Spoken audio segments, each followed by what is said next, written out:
Starscourge Radahn fight strategy. General tips. Torrent is available for this fight, unless other players are summoned in for co-op. The summon signs seen are NC summons for the festival mechanic.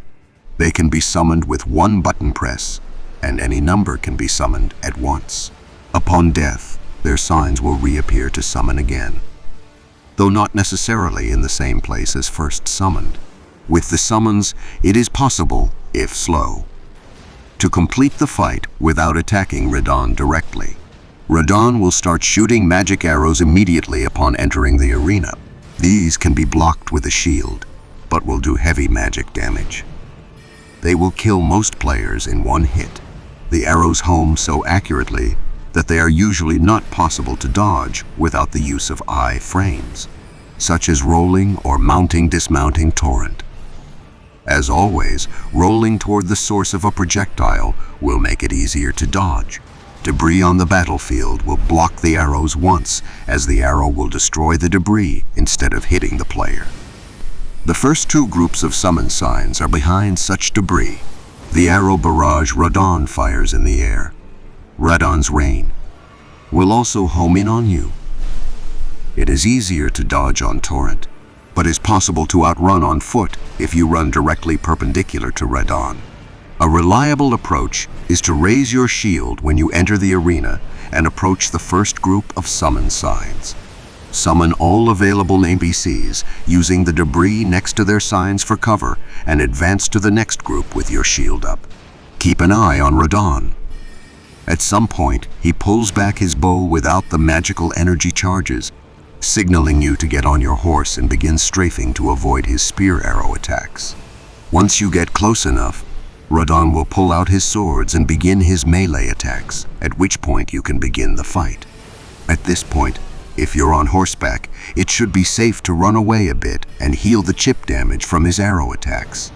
If the player stays a far enough distance away, he will become unable to perform his arrow wall attack, making the opening sequence of the fight a lot easier. In terms of proximity, avoid going past the first three summon signs you see until one of them has had the opportunity to make Radahn switch to his melee stance, after which you are fine to continue moving forward and collect the missing summon signs. Otherwise, if you don't want to deal with Radahn's ranged attacks, there's also a way to prevent them altogether. As soon as you load into the arena, start running away in the opposite direction until Radahn's model is unloaded. When the model is no longer visible on screen, start heading back towards him. As he reappears, Radahn will automatically pull out the swords and will start approaching you in melee mode, giving you more than enough time to safely buff or summon the phantoms without the arrows bothering you.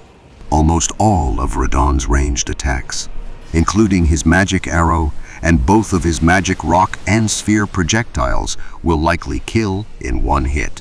The magic arrows are best dodged with I-frames or blocked. The magic rocks and magic spheres can be dodged with I-frames or by sprinting perpendicularly to Radahn on Torrent.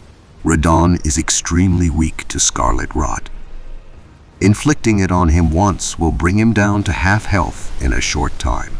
Inflicting it on him again near the start of the second phase will kill him in a short time. By far the easiest way to win the fight is to hit him with Rotten Breath, which will require 2 successful hits to inflict Scarlet Rot.